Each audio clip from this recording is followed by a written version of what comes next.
งใจในทั่วลาองค์เจ้าปู่นาคาองค์พระญานาคเจ้าระนดน้อมสาธุการมองเว้าบูชาไหว้ต้องเจ้าองค์นาคเจ้าปู่บุญทำกรรมดีที่สร้างไว้ขอน้อมถวายไทยถวายไทยต้องปู่กราบบูชาสาธุสาธุกราบย่อไหว้ต้องปู่พระยาลือแห่งบาดาลกราบบูชาสาธุสาธุกราบย่อไหว้ต้องปู่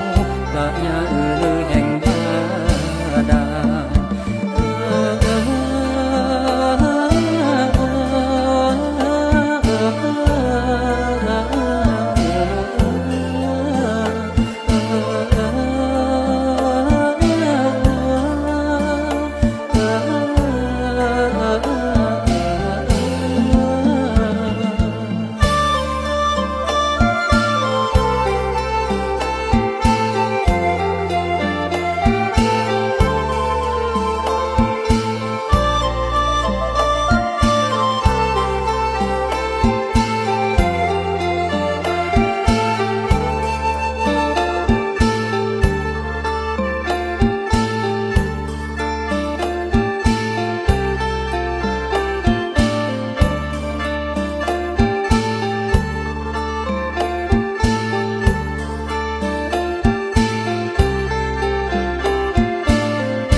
ลยา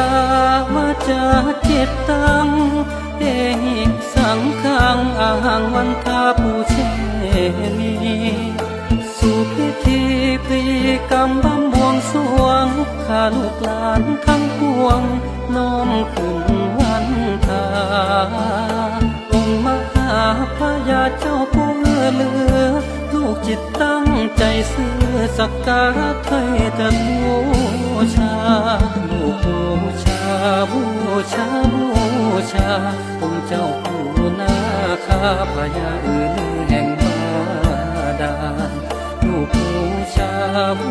ชาบูชาองค์เจ้าปู่นา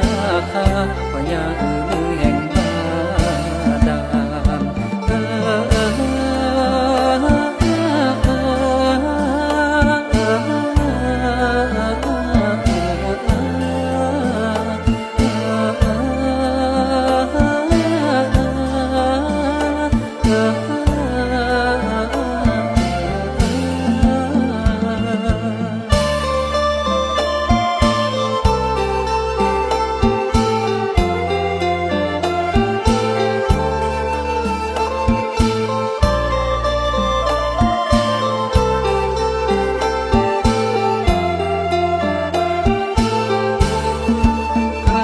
วันทา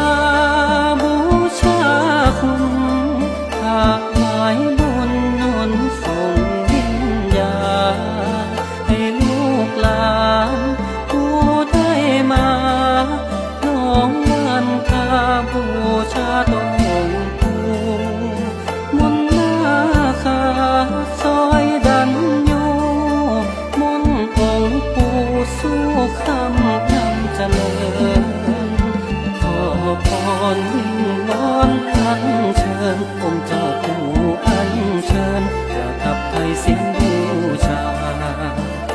ขอพรวิงวอนอัญเชิญองค์เจ้าปู่อัญเชิญประทับไทยเสียง